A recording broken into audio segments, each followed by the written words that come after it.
They ridiculed my mother's death. That precise moment shattered something irreparable inside me. We stood amid the rehearsal dinner. Pristine white linens, overpriced wine flowing, manufactured smiles from strangers masquerading as caring friends. Then it happened. Madison, my bride-to-be, champagne flute gleaming in her manicured fingers, pivoted toward her parents. Her voice carried deliberately across the table. At least there's no dead weight dragging down the ceremony tomorrow. Her father's chuckle rippled through the air. Her mother nodded approvingly, adding with vicious satisfaction, "Thank heavens she won't appear in that ghastly blue dress." Looked like bargain bin drapery. Laughter erupted, genuine belly-deep laughter, from the three individuals destined to become my family. I froze, staring across the table as my heart hammered against my ribs, mouth turning to ash, fists slowly clenching. That dress. The final outfit my mother wore before chemotherapy stripped away her hair, vitality, voice. She adored it. I can still see her spinning gracefully just weeks before her passing, declaring, "Now I look worthy of your wedding, Nathan." And here was Madison, my future wife, trampling that sacred memory like roadside garbage. I rose deliberately, each movement weighted with newfound clarity. Every head swiveled my direction. I lifted my glass, nodded toward the room, and announced, "Thank you all for attending. There's merely one minor adjustment." Madison blinked rapidly. Her father tilted his head, bewildered. Her mother took another leisurely sip. There will be no wedding. Silence descended, so complete you could have heard my mother's spirit exhale. I continued, voice steady despite the thunder building in my chest. I refuse to marry a woman who desecrates the dead. I refuse to join a family that finds amusement in mocking the only person who genuinely cherished me. Madison shot up so abruptly her chair toppled backward. "Nathan, are you serious? Stop being theatrical. It was merely a harmless joke." "Then joke your way through existence without me." I dropped the ring onto the table. It landed with a crystalline, definitive clink like a door slamming permanently shut. Her mother gasped, though not from remorse, from mortification. Her father muttered something beneath his breath, likely questioning my emotional fortitude. Madison didn't weep or beg. She didn't even appear stunned. She simply narrowed her eyes into slits and hissed, "You'll rue this decision." But that was the revelation. For the first time since meeting her, something cold and transparent crystallized within me. I would never rue this. Not now. Not ever. The wedding was terminated, but the betrayal? That was merely the opening act. I strode from that restaurant into the frigid night air, suit jacket hanging open, ring box still radiating warmth in my pocket. I didn't glance back. No need. I could already sense their penetrating stares, her friends whispering frantically, her mother seething, her father grinding his jaw, Madison probably already orchestrating her next maneuver. But this was far from finished. See, I desperately wanted to believe that marked the conclusion, that I could simply say no, walk away, abandon the wreckage, and begin again with a clean slate. But when you sever ties with someone like Madison, you discover quickly, she doesn't release her grip without declaring war. The following morning, my phone exploded like a detonating grenade, missed calls cascading, voicemails accumulating, texts flooding, some apologetic, others venomous. One from her mother branding me a disgrace to masculinity. Another from her father demanding I reimburse the rehearsal dinner expenses. And Madison? She remained relatively quiet, sending just one message. "You believe you've humiliated me? I'll demonstrate what genuine embarrassment feels like." Initially, I dismissed her barking threats. Then incidents began unfolding. She posted photographs of us, intimate ones from our vacations, from private evenings, accompanied by subtle accusations. When loyalty appeared authentic, when deception wore tuxedos. The kind of cryptic manipulation that garnered thousands of likes and incinerated a man's reputation like gasoline igniting dry kindling. She understood exactly what she was orchestrating, feeding the vultures. A week elapsed. I maintained silence, allowing the flames to consume everything until Tyler, my closest friend, called. "Bro, you need to sit down." he said, voice trembling. There's a video. I opened the link. There she was, Madison, intoxicated, boisterous, not even attempting to mask her smugness. Some friend must have filmed it at a party 2 nights after our canceled wedding. Music thundered, but her voice sliced through like a blade. I didn't even love him, she slurred. He was simply safe. I mean, I had someone else for excitement. He was just the dependable option. Someone off camera asked, "You mean Kyle?" She laughed bitterly. "Who else? That man actually understands how to satisfy a woman. Kyle, my co-worker, my friend, the guy who stood beside me at the rehearsal dinner, toasting my future happiness." The impact hit like a freight train, crushing my chest, not just betrayal but public, personal, surgical humiliation. I couldn't breathe. She'd been seeing him while planning our life together, smiling in my face while he operated behind my back. I remembered her suddenly shutting off her phone during evenings, the impromptu gym sessions, the delayed returns from bridesmaid meetings. It crystallized instantly.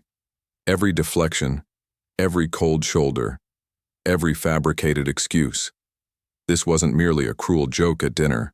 It was decay, festering long before I recognized its existence. That night, sleep eluded me. I sat in darkness, replaying the video endlessly, searing it into my brain like a permanent scar. By morning, I wasn't angry anymore. I was finished. And when I'm finished, I don't scream or threaten. I plan meticulously, ensuring they feel every consequence. Some people don't learn from kindness. They only comprehend silence followed by devastating reckoning.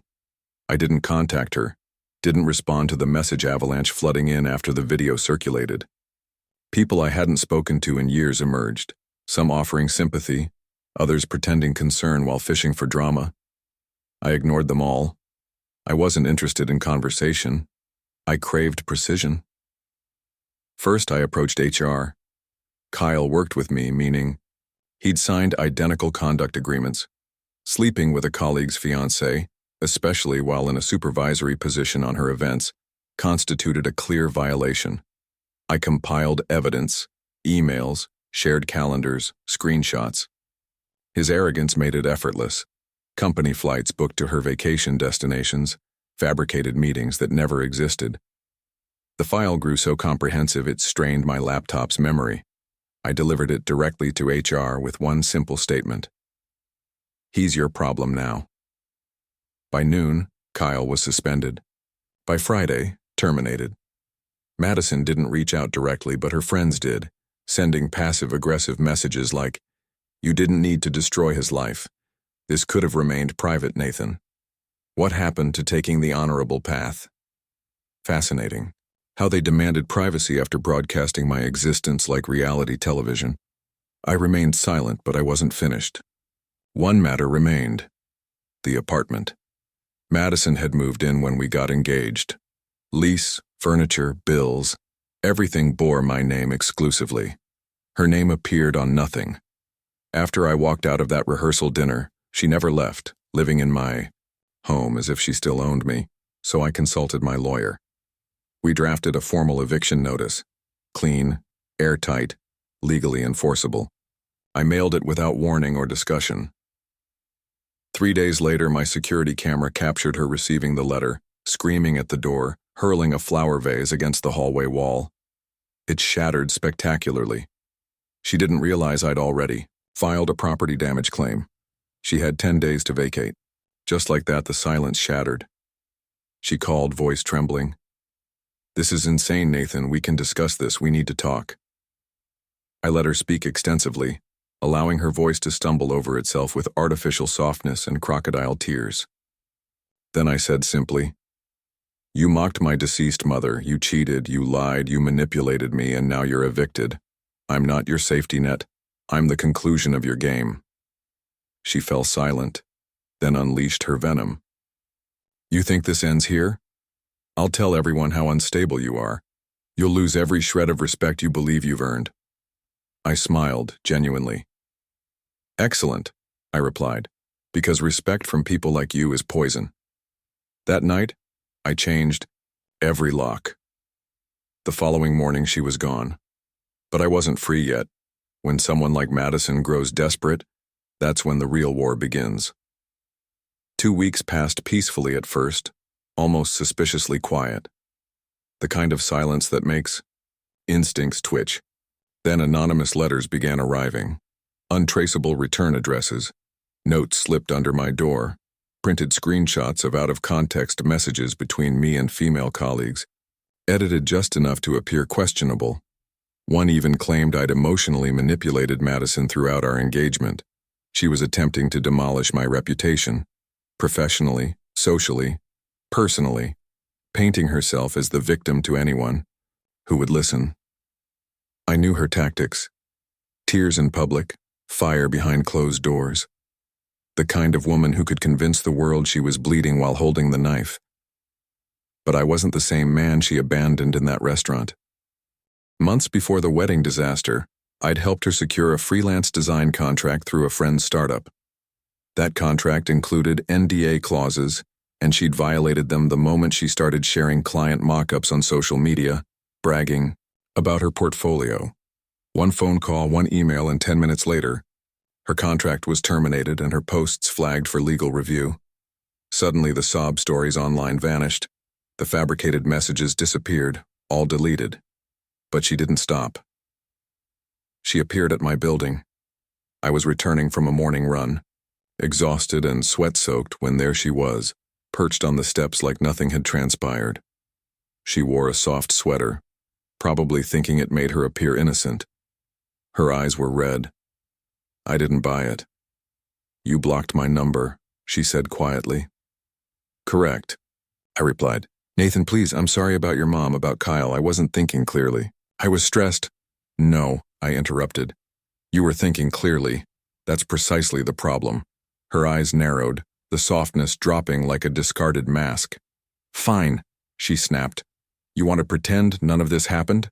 Go ahead, but everyone will discover what kind of man you truly are." I stepped closer, calm and frigid. "What kind of man am I, Madison?" She hesitated. "Because from where I'm standing," I continued, "I'm the kind of man who loved you, who trusted you, who welcomed your broken, bitter family into my life, who stood there while you ridiculed my dead mother like some entertainment." She looked away. I leaned in. "And now I'm the kind of man who will erase every trace of you from his life and never look back." I walked past her. She didn't follow. That night I packed her remaining belongings, left the boxes in the building's common area, with her name scrawled in black marker. The doorman said she collected them silently, eyes hidden behind sunglasses. I thought that might finally conclude everything, but then Tyler called again. "Dude, you need to see this." He sent me a photograph. Madison with Kyle, hand in hand, beaming, in front of a courthouse. The caption read, "Sometimes love conquers the second time around." They were engaged, not even 2 months after our ruined wedding. I didn't feel rage anymore, or shock. I felt relief because now the world could witness what I'd been trapped with, and she had no idea I was just beginning. I stared at the screen, the glow of their smug engagement photo illuminating my phone like a taunt. Matching outfits, her artificial smile pressed against his stubbled cheek like betrayal wrapped in a greeting card. Love conquers the second time around. Let's see how long that lasts when it's built on lies, stolen moments, and a woman who discards loyalty like expired milk. Tyler called again hours later. "You good?" he asked cautiously. "Because, man, if that were me, I'd be at their doorstep, with a lighter and gasoline." I almost laughed. "I'm better than good," I said. "They just made a public announcement. Now everything I've been withholding gets released." Before Madison, I wasn't someone who believed in revenge. I thought it was toxic and futile. But that was before I learned that sometimes justice doesn't arrive unless you drag it out by the throat. I spent the rest of the night excavating emails, files, photos, and old chat logs. She'd been careless and arrogant. She and Kyle had left. A trail of evidence across multiple devices and platforms, never imagining they'd need to cover their tracks. The following morning, I uploaded a folder labeled "The Truth About Madison and Kyle." Inside were screenshots of her mocking me to friends, photos she'd sent Kyle while we were still engaged, and audio clips she didn't know I possessed. Her voice telling me I was fortunate someone like her even agreed to marry down. Included copies of the NDAs she'd violated and a timeline breakdown of overlapping nights. Hers with me and hers with him. I didn't post it publicly, no. I sent it with surgical precision to their families, friends, her new clients, and the same blogs that had been republishing her fabricated sob story just days earlier. Within 24 hours, the internet reversed. She began hemorrhaging followers. Kyle's LinkedIn changed from marketing executive to currently exploring new opportunities. Their engagement post vanished, comments locked, accounts privatized. But I wasn't monitoring their downfall. I was watching for my own peace. And it came gradually, not all at once. In quiet moments, mornings when I woke without a knot in my chest, nights I cooked for myself and felt no tension at the table, afternoons where I laughed genuinely again. Not because I had to, but because the weight was finally gone. It struck me hardest one Sunday. I was walking through the park, coffee in hand, when I saw a mother and her son sitting on a bench. He was adjusting her scarf and she was laughing. It was simple, pure, and it reminded me of my mom. Madison mocked her, tried to erase her, but she failed because the best parts of my mom, her kindness, her strength, her instinct for truth over comfort, they lived in me. Madison just reminded me how precious those qualities are. Sometimes rock bottom doesn't look like heartbreak. It looks like a dinner table, a fake laugh, and the moment you realize the people around you are celebrating your pain. Sometimes the way out is to stop being polite and start being honest, brutally honest, even if it incinerates everything in its path. A month passed. No messages, no updates, no signs of Madison. Then a letter arrived. Not an email, but an actual handwritten letter in a cheap floral envelope like some dollar store apology card. No return address, but I recognized her handwriting immediately. It used to look charming. Now it just looked deceptive. I didn't open it immediately. I left it on the counter for hours, drank coffee, took a walk, watched the sunset. But something in me itched to see what lies she was peddling now. So I finally sat down and sliced open the envelope. 4 pages, dense and emotional. She wrote about how things spiraled out of control, how Kyle pressured her, how she never stopped loving me even when she made mistakes.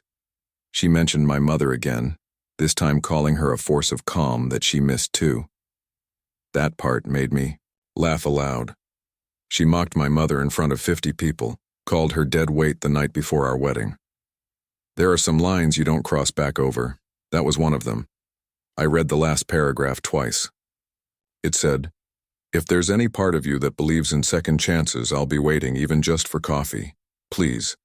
No signature, no phone number, just M." I folded it up, tore it in half, and dropped it into the garbage without another thought. Wish that had been the end. But 2 days later, I encountered her at the grocery store. I was standing in the cereal aisle, debating between 2 boxes, and suddenly there she was, standing like a ghost with a basket of almond milk and frozen fruit. No Kyle, just her. She smiled like nothing had happened. "Hey, stranger," I didn't respond. She stepped closer. "You look good," she said, eyeing me up and down. "Have you been working out again?" Still nothing from me. Then her tone dropped. "You didn't answer my letter." I turned and looked her directly in the eye. "I did. I just used a trash can instead of a stamp."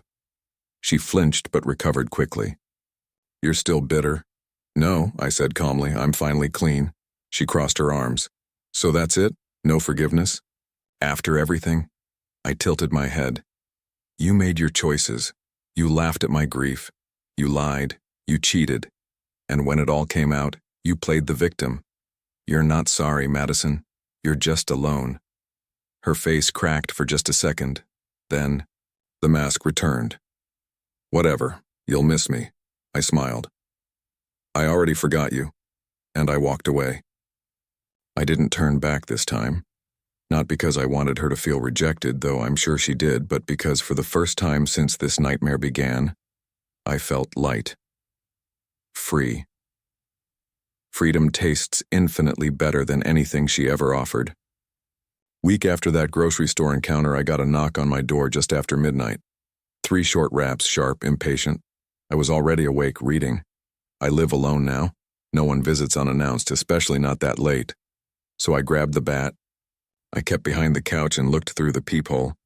Kyle was standing there, drunk, swaying, eyes bloodshot, hair disheveled. He looked like a man unraveling, thread by thread. I didn't open the door. He knocked again. "Nathan," he slurred. "I just want to talk, man. Talk." I let him knock for 2 full minutes, then cracked the door open an inch and said, "You have 5 seconds to walk away." He didn't. "You ruined my life," he said, voice thick with alcohol. "You think you're some hero? You think you're better than me?" I stepped out, door still half open behind me. "No, Kyle, I don't think I'm better than you. I know I am." He lunged, or tried to, but his body was too intoxicated to obey his rage. He stumbled forward, almost fell into me. I shoved him back easily and he collapsed against the wall, wheezing. "I loved her," he muttered from the floor. "She told me she didn't even want to marry you. Yet she planned a wedding," I said. "Accepted. My ring, lived in my house, used my money, lied with her mouth and her body." He groaned, head in his hands. "She left me." I blinked. "Excuse me?" He looked up. 3 days ago. She said I was just a rebound. Said she missed how you made her feel. She's gone." I stared at him. Of course she did. Madison never loved anyone. She loved power, security, comfort. She drained people like batteries and discarded them when they stopped illuminating her world. Kyle was just next in line, and now he was sitting outside my door, shattered because he thought he was different. I leaned down to his level and whispered, "She will never love anyone more than she loves herself. Get up, go home, and start repairing what's left of you." Then I went inside, closed the door, and locked it. That night I didn't feel anger or pity. I felt distance, as if the entire mess that once consumed my life was now playing out on a stage far, far away. Madison tried to crawl back. Kyle collapsed, on my doorstep. Their world was caving in, and I wasn't even in the building anymore. I made tea, sat on the balcony, let the cold air fill my lungs, and smiled. Not because they were suffering, but because I wasn't. It's been 6 months now. Funny, how much life can transform once you stop clinging to the wreckage. I moved. New apartment, new neighborhood, new rhythm. No more whispers, no lingering stares. I built a space that was mine. No fake smiles framed on the wall, no perfume woven into the sheets, no memories hanging around like curses. Just silence. Peaceful and earned. People still ask sometimes, "What happened with Madison?" I tell them the truth, not the edited version, not the polite shrug. I tell them she mocked my dead mother in front of a crowd, cheated behind my back with someone I trusted, then tried to crawl back when the tower she built out of lies finally collapsed. And I tell them I walked away. I didn't fight for her. I fought for myself. And I won. There's a myth people love to sell, especially to men like me. The idea that you're supposed to endure, that love is always worth fighting for, that if it falls apart, maybe you didn't try hard enough. No. Sometimes love doesn't fall apart. Sometimes it rots from the start. And the strongest thing you can do is leave it to die. I see her name pop up now and then. Mutual friends, some new drama, another engagement that didn't last. She's still trying to wear other people's hearts like trophies, still spinning stories, still searching for the next man to fix what she'll never admit is broken inside her. But that's not my concern anymore. I don't hate her. I don't want revenge. She gave me the greatest gift without meaning to. She showed me exactly what I don't want. Because of that, I finally know what I do. Love that doesn't demand my silence. A woman who doesn't grin at my pain. A family that wouldn't applaud when my mother's name is dragged through the dirt. So if you're reading this and you're in the middle of your own storm, let me tell you something. No one said to me, "You are not weak for walking away." You are not broken because someone else couldn't love you, right? And you are not alone. Stand up, wipe the dirt off, and walk forward.